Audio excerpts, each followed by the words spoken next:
Heave to and prepare to be blown out of the water.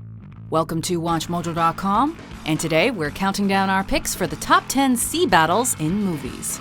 Did I say anybody could leave before the battle was over, did I? No! Well, do something! I hate sail!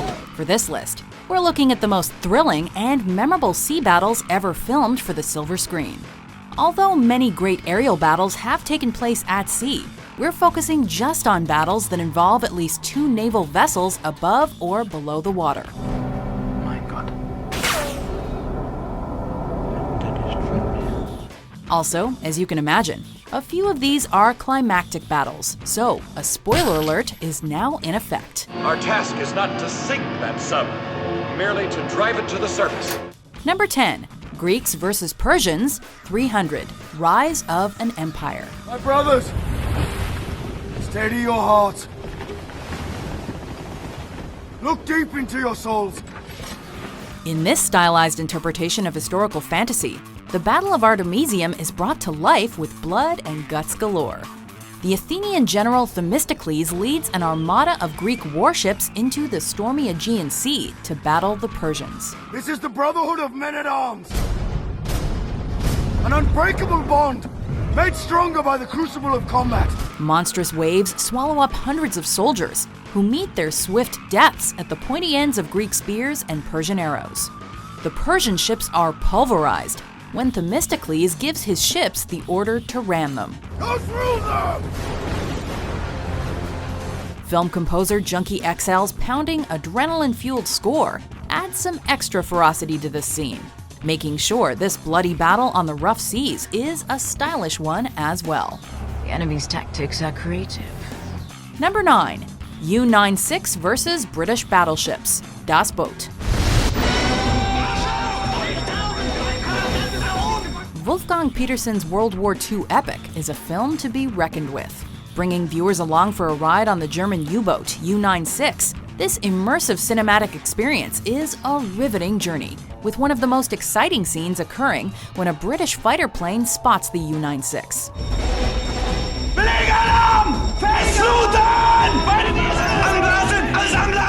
The sub must evade incoming enemy fire from a fleet of British battleships before making a dangerous dive below the surface.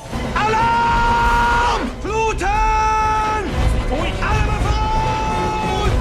At this point in the film, the actors appear very pale and on edge. This was because the film was shot on claustrophobic sets, and the actors were kept away from sunlight. Exactly how a real submarine crew would have experienced it.